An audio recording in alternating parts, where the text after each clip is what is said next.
Hey, what's up, guys? I am Ryan Garrison here today with Robert Bonner of Bonner Design, and I wanted to take a few minutes and have Robert teach us a little bit about what he does, why he does it.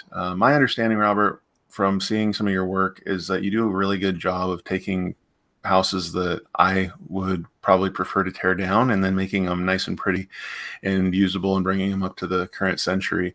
Why don't you take a quick second, see if am I close? Am I a long ways away? Or maybe if you have a better way of describing it, what you do. That was great, Ryan, and I appreciate you inviting me to be here. Um, I see what you do, and it inspires me. And working with Jesse Lee and seeing how you guys work together, that's been inspiring too. So I love these teams that are being built.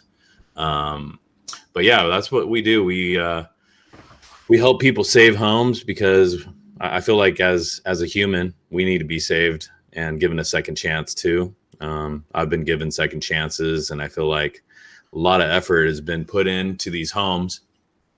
And instead of discarding it, why don't we re-examine it and see what we can do to make them better? So numerous clients have come to me with homes that most people say should be torn down, and we go in there and we look at the foundation, we look at the framing, we look at the roofs, and consistently, I'd say 90% or more of our projects, the homes are saved. So is this more of a just architecturally you like keeping that character of the original home, or is this like a money saver for the client? What's the ultimate goal with that besides Mm. just trying to save the old house? Yeah, that's a great question. I see people who lift homes, but when they lift the home, it still has the roof. And, do you really want those functions up on the second floor? So that was a niche that I saw that was interesting. But then I saw people doing it just to save a roof. And, I think the roof is probably one of the most affordable elements to a rehab or remodel. And so when we rip off roofs and add a second floor, what we're doing is changing the roof. So, we can then transform the design into whatever type of architecture that you want, if that makes sense. So what we're doing is saving the bones. We're saving the foundation. Some of the infrastructure, such as the electrical, sewer, and all those things that you need to add on a property, are already there. So those things could be 20, 50, 100, 500,000.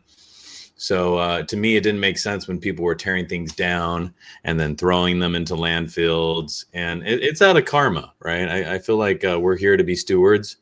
Being here in the Northwest where we have so many trees, but we understand how hard it is to harvest. I like to reuse that. And also permitting wise, I believe cities love it when we come in and we say, hey, we're not going to tear this down. We're going to recycle and reuse it, especially in the city of Seattle. Where you have to document where you're going to be throwing all the stuff away when you demo.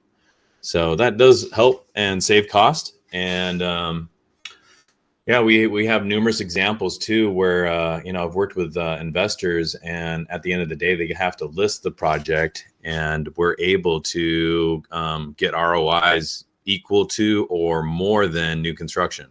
So when I've been doing this and started, I don't know, say 15 years ago on this mission.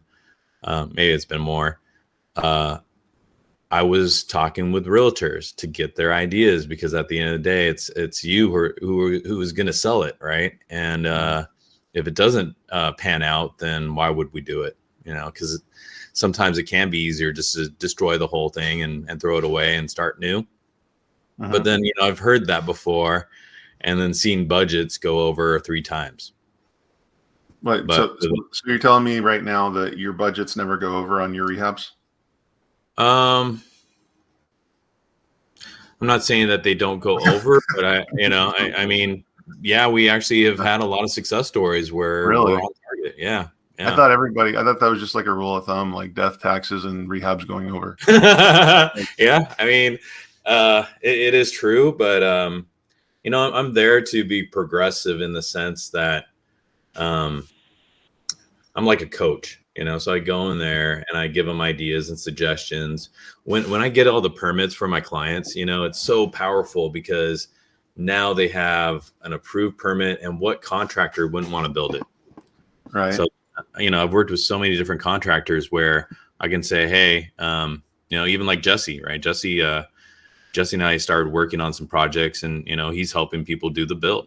And so now we got this really great seamless approach to, hey, let's take a house, let's evaluate it, let's do an as-built, let's come up with some concepts, let's get the engineering done, and then we submit it and get it permitted, and it's all online, it's all PDF. And we did this project in Auburn, and from concept to submitting to permit was about 2 months. Oh, wow. Yeah. Okay. And then so go ahead. I was saying, in conjunction, Jesse's been implementing some of these ideas as we drive through the process. So that's been really interesting as well, because it's really design build at its dream process. Yeah. Okay. Well, I mean, do you have? I mean, well, first off, let me ask you this: because how many years have you been doing this? My mom and dad would buy properties, and then they would design and build homes. So I could say I've been doing it been influenced since I was born. Okay. I still remember the first new build that they did, and they were holding me. My mom was holding me in her arms, and I'm looking up, and I'm looking at Joyce, and they had this really cool conversation pit. So all the structure, the smell of the wood, time travel, I can go back to that moment and remember the influence. So my parents would do that numerous times in my life. And the last home that they did, the architect didn't finish the project. And I think I was 12 years old, and I finished the last elevation that they needed. They submitted it to the city of Bellevue, and it got approved. Okay. So that yeah, that gave me some righteousness, And then so specifically around here, do you stay Pacific Northwest? Do you do stuff in other areas? Like, what's your territory? Yeah, I do a lot of stuff in Seattle. I'm a rated applicant with the city of Seattle. So I do majority of stuff in the city of Seattle. I do a lot of stuff with King County jurisdictions as well, but basically the greater King County area. I do some stuff in Tacoma, Everett. I wouldn't mind covering the whole state. And I'm also doing some projects in Redondo Beach right now. Just completed a ADU in Redondo Beach, and now doing the design review process for their main home. And from that, his neighbor wants me to help too, and they're from Seattle. Okay. So we just had so they're a Seattle family that moved down to LA, which is unique. It's usually the opposite way. And then now I'm working on a project in Boulder, Colorado, which is a rehab. And that's an interesting story to talk about too. And also Georgia, Atlanta, GA. Now, first, you said one thing, and I wanted you to define it. I think you said, were you say approved applicant or an authorized applicant, or what was that with the city of Seattle? Yeah, consistently prepared applicant. Okay. So and is that like a status they give you, or is this just like okay? So does that mean you get to fast track things a little bit? It does. And what it means is the city of Seattle trusts me to do they trust that I understand the process. Okay. So when I submit an application to the city of Seattle, typically if you're a new applicant or they don't trust your process or your understanding, then you have to go through a site review. But I don't have to do that because they understand that I understand the codes and the land use. So yeah, when I put a set together, what that does is usually there's that 3-month window for the intake process, and that so you have to wait about 3 months until your project can be reviewed. But as a CPA or consistently prepared applicant, if somebody cancels a spot, then we actually get moved into that spot. We get priority because they know that we're already ready. Yeah, that could save a lot of time, like from what I understand of Seattle and their process. So, It, yeah, it does. And then, another thing that's very interesting too is when I tell my clients this, we hold it into, like a, higher power energy. mhm. And this is when we witness it moving. So there's been times when I have very high energy clients, Mhm. and when I apply, the spot opens up, you know, and then we're waiting maybe a week for the review, which is like, oh, but then there's but then there's times where clients go, what are you talking about? That's weird. And then we still have to wait 3 months, right? So Yeah. it's a lot of belief. It's magical how it works. But with what I do, we are manifesting, right? We're taking pieces of paper, a sketch, and an idea in the mind, and then we're submitting it on a piece of paper, and and then we watch it get built. So how big is your team? It's I have a bunch of engineers I work with, and then I have a drafter, modeler who works with me as well, and so it's just me and a friend of mine, and then we have a bunch of engineers,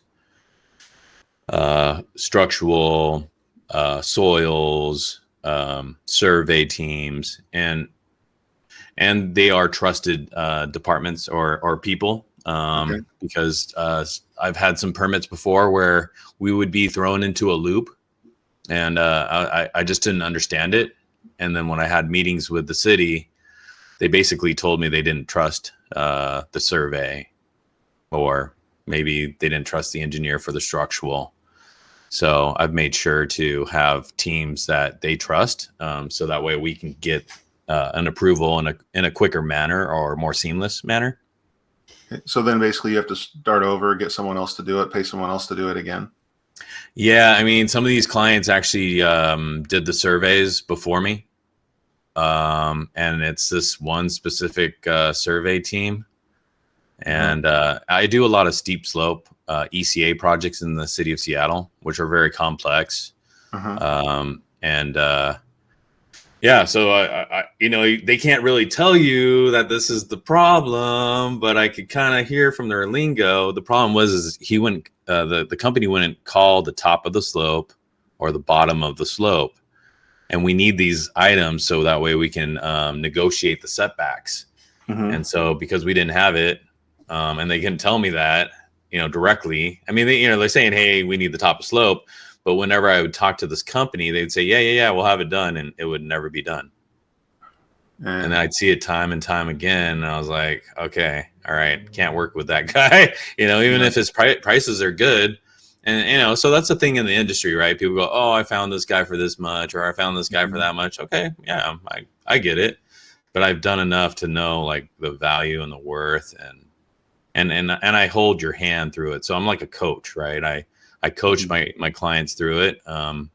I openly share information. I text, messenger, video conference, however we can communicate through Facebook, Instagram, whatever works for you. I'm open to it, because this is what I tell my clients. I say, I'm not paying your mortgage. I'm not moving in. So therefore, I'm not going to design it for me. I'm designing it for you. I'm going to tell you my best opinion. I'm going to tell you the truth of what I believe. At the end of the day, you're my boss. You tell me what to do, right? And I'm your pencil and pen.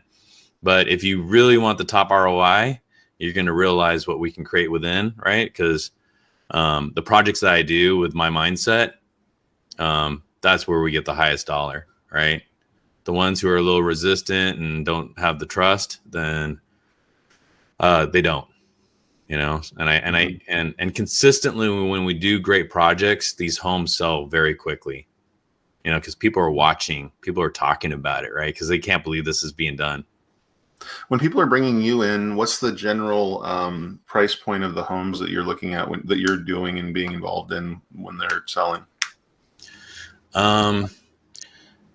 Well, now like $1 million home is pretty common up here. Right. So we're, most of my clients are buying $1 million teardowns. Yeah. Well, I'm Uh, talking about the retail when you're done with your side of it. oh, Like, so where's the retail of these projects that you're doing? So like we'll take $1 million tear down and then rehab it and make it worth 2 million, 2.5 million, 3 million. Okay. So that's with an investment of 500 to $1 million.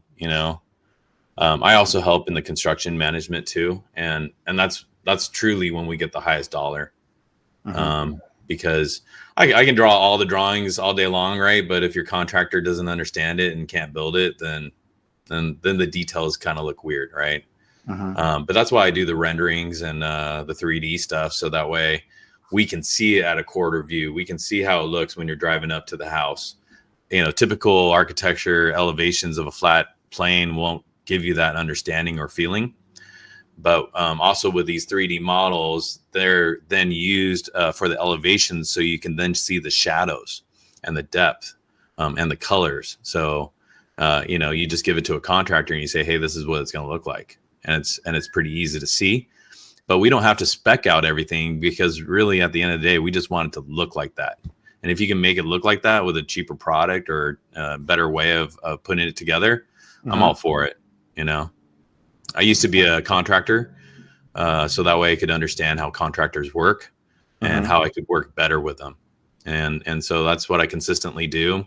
I have numerous contractors that I work with who refer me, and I refer them, and it's a really good union. It's like if they're going to refer me, then that there should be a good reason for that, right? Mm-hmm. And vice versa. Okay. Well, how many of these projects are you able to actually? I mean, because as a small team, I mean, you have some people you work with, but it sounds like for the most part, you're like the one man show kind of thing. I could be wrong, but how many are you actually able to process on a month or year basis usually? How many projects do you get into? I'm probably juggling about 10 to 15 projects a month, Mm-hmm. in some type of phase or stage. And currently I have a project in Boulder that I'm working on. Um, Redondo Beach for the design review. I got two projects with Jesse Lee, one in Capitol Hill and the Auburn project. Mm-hmm. I'm working on closing one up in Sammamish. We almost got the building permit on that. I'm also closing another one on Goat Hill in Kirkland that went through numerous developers, probably 10. It just kept on going in a cycle, and we believe we're at the final correction. Um, Working on one in Des Moines. It's a huge house, but it's actually three homes put into one, and it's not Mm-hmm. separated as ADUs or anything like that, but it's divided through doors, and Mm-hmm. it's husband and wife that have two children that are going to be moving back in with them, adult children. That way they can have a compound. Um, yeah. What else? I'm working on a project in West Seattle with Lucas Dressick, who also knows Jesse Lee too, and we're raising his house about 4 feet and putting a ADU in his storage / garage space, Mm-hmm. um, and doing another project, a small lot subdivision in the Lake Ridge area, Okay. and we're making basically a board house. It's going to be 8 bedrooms, 8 bathrooms in a vertical structure with numerous decks. That will be a very cool project when it gets done. And then after we get that one done, we're going to build another house right next to it. Um, and then working on some projects in Georgia. It was going to be a rehab, but then the house caught on fire, so now it's going to be new construction.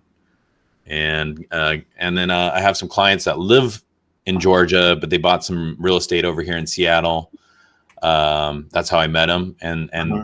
they liked and enjoyed working with me. That they want to fly me out to Georgia to help them on 2 other projects.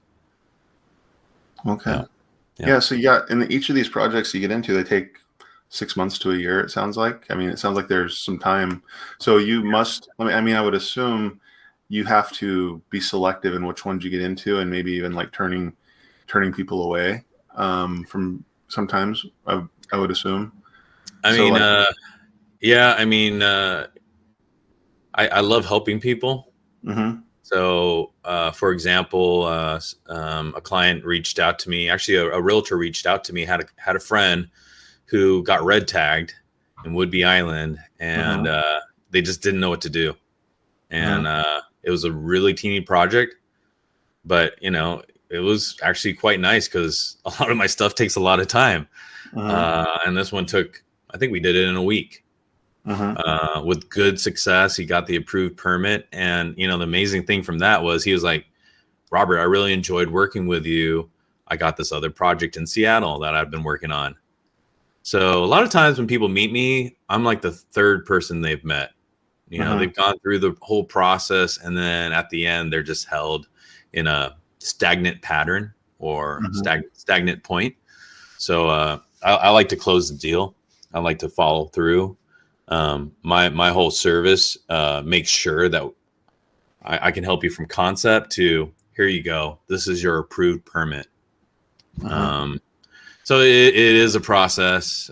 Sometimes I wonder why I do what I do. Yeah.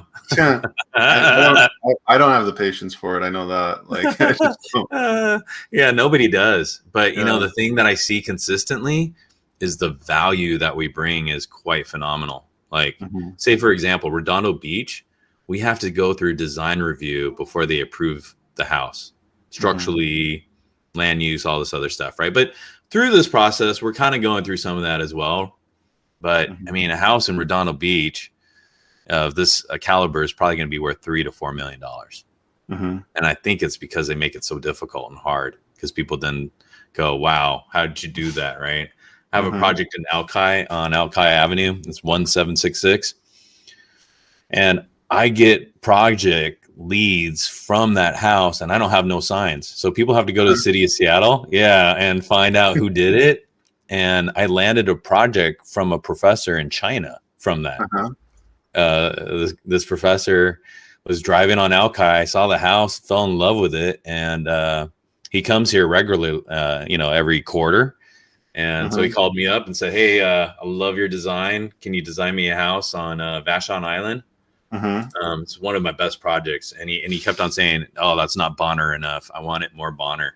Oh, Here's that's the it. one. Yeah, here's the one you were talking about. Let me see.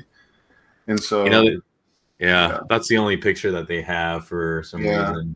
But yeah. But it looks pretty cool. thank you. Yeah, if no one's flying a drone right out here and looking in at you while you're in the bathroom. Yeah, Yeah.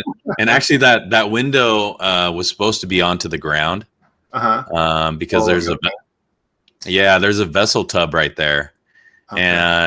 and the goal was to have it to be glass on glass. Mm-hmm. So when you sit there in the vessel tub, it would feel like you're floating on a boat. Oh, wow. Yeah, but the developer owner, he was like, "Oh, that's too racy." But you know what? If we would have done that, it would have been ahead of the time because Uh-huh. now you're starting to see all that coming through, right? I'm So, sure it's got a good view too, probably. oh, I mean, it's right on the waterfront, right? Yeah, yeah. Yeah. So, I think like this: a vessel tub is like $1,000, but if you had a Mm-hmm. sculptor make it, it'd probably be like $10,000. But because it's mass volume produced, Mm-hmm. you could have a piece of sculpture up there for $1,000, and like from perspective, you'd never see anybody actually. Maybe you'll see something on the upper side. I don't know, but Mm-hmm. how cool would it be if you just pressed a button and it could screen up, right? Mm-hmm. Do the frost, and then you get Yeah. in the tub, press the button again, and you're like on the water Mhm. in a Yeah, boat. that's pretty neat. Do you have a couple like before and after that kind of thing you wanted Yeah, to show? Okay. yeah. Awesome. I'd love to show you that. Let me share my screen if that's okay. Yeah, yeah, yeah. And then I'll kick it on when I see it here.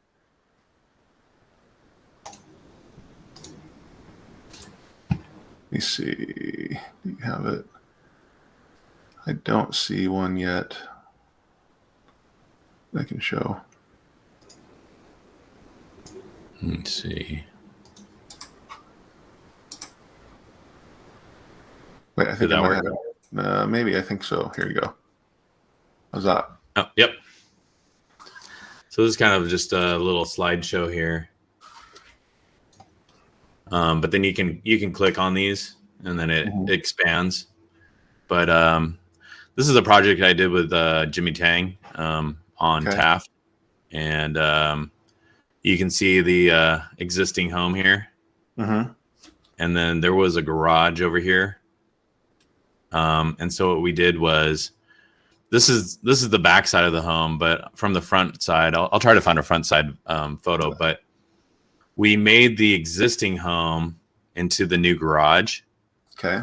And then the old garage we made into a ADU main floor unit ahead of all the code that's coming through right now. So consistently on my projects, I'm putting basement units in. So this is a basement unit over here, and it's a 3-bedroom, 2-bath rental unit with a bar. And then here was a living room. I don't know if you're seeing my mouse or not. Maybe that's distracting. But yeah, this is the existing garage, and then back over here is the existing house. So we reused the foundation, but that was pretty much it. But another thing that looks like a tear down more than a keep thing. But yeah, no, I can understand. So to be able to not have to do the new construction permits, you kept the foundation. Is that what I'm understanding? Yep. And also because this house is basically 5 feet from the setback, if we tore it all down, we would lose that granted right. So I love the grandfathered idea, and I love practicing our rights. You know, I believe as a United States citizen, we should practice as much as we can, right? And reutilize and push ideas to a certain level. So since I do a lot of permitting in Seattle, they have director rules, director codes, which are above and beyond Seattle municipal type building codes. And I've used those as tools, because on this project here, the city of Seattle came back and said, you can only do a 1-car garage. After we went through the whole permitting thing, they said, Robert, you can only have a 1-car garage. I was like, this is the final correction? I said, if I go back to my client, you might have to call me in a few days to see if I'm still alive. Okay. Because I can't go back to my client to tell them this. This is ridiculous, right? So it just so happened the reviewer was moving to a different city or state, and she found this director's code, and she's like, here you go. I was like, Merry Christmas. So I put that code on it, and today this project has a 2-car garage in the 5-foot setback, which people are blown away by. They're like, how did they do that? You know? So let's see. This one here, this one's in Magnolia. It's like a 1930s home. You can see like this window here, and this element is this. This front door is this front door. This window right here is this wall. And then we ripped off the roof here, actually the whole roof, and we reframed it into a hip. And then this is the whole master suite. This is actually a staircase going up and over. It's such a cool space inside. And it's designed in a Frank Lloyd Wright tribute, like a small mini version of a Roby house done in wood. And that's done with my high school friend, Chris Roble. And he does a lot of stuff in Clyde Hill, Yarrow Point, Bellevue. And so we consistently do projects together. And it's been really fun working with him. He's top notch, second generation. His dad's genius. He's genius. Man, he's built some amazing teams. Like his framer only works on top end, high end architectural designer homes. You know, so like if you think about the top firms around Seattle, he's framed their homes, and he loves doing my stuff. You know, so it's such an honor when he comes, and Chris only calls him out for my projects, I believe, because he's just so slammed. But you know, when we get together and we have these sessions on site, it's the communication is great, and we all respect each other, so it's really fun. Let's see, This one is in Renton. This is on Kennydale on Lake Washington. It's maybe the fourth home from the Kennydale beach, which Clint Eastwood used to be a lifeguard at. Some cool Renton history there.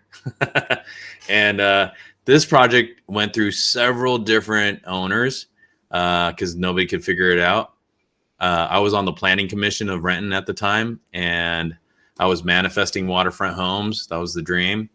And this came across my table, and I noticed that they got rejected on a variance that they were asking for. So then like a week later, there's an open house. I was like, oh, so they're selling it. And then I think a week later, one of my really good friends, his dad calls me up and says, hey, do you know this project? I'm like, oh yeah, I do. He's like, do you think you can do anything? I was like, I would love to do something because I've been thinking about this. So the synchronicity of that all unfolding was just amazing, right? And so if you notice, like the building shifts over here. And the reason for that is there's actually a power line easement that goes through the house that PSE will probably never do. But we still have to respect it, even though the existing house doesn't. But if we tore down the existing house, we'd have to comply to everything. So this is where people couldn't understand this. They're like, why would we do that when you're never going to do it? And they couldn't bow down, right? But consistently, I respect the city. I respect their wishes, even if they're ridiculous or not. That's not for me to judge. So we shifted it off to the side, which gave it a really nice entry so we could reuse the plan of the existing, and gave it a 3-car garage, which nobody has in that neighborhood. And it created 2 bedrooms up on top that are both suites. So we're ripping off the roof of the top floor and reframing the whole top, tearing down the carport, and then adding this addition in the front. But you know what? When we looked at the land use, allowable lot coverage, if we did not respect the easement, it wouldn't have worked anyways. So it was perfect that it was there, because that's exactly what I had to do in order to get it approved. But also, this whole addition is permitted in the setback. So it's actually in the front yard. And I had to get a variance with the city of Renton. And we got it done in such a way, because I wasn't pushing anything radical, that we got it approved through the administration without public hearing. Yeah, so this is the Alki project, and we just negotiated the footprint of this. And let's see, this is a church we did, church rehab. And this is a Seward Park rehab where we took a split level and bumped out the foyer. So I do a lot of split level entry, bump out the foyers. And here's one in Discover Park, making it more to a Dutch colonial than it was, as it probably got dumbed down at some time. And yeah, just a variety of rehabs that we can do.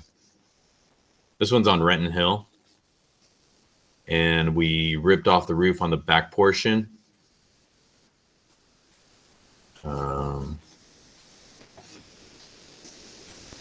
This one's in West Seattle. That's that Magnolia project, the backside of it. This one's on Rainier. Ripped off the roof, added a double suite on top. And a few more. This one's in Kent. And we added up on top of here. But yeah, if you want to reach out to me, you could text me. That's actually probably the best way. 425-279-3317. And if you want to visit my website, it's bonnerdesign with an S.com.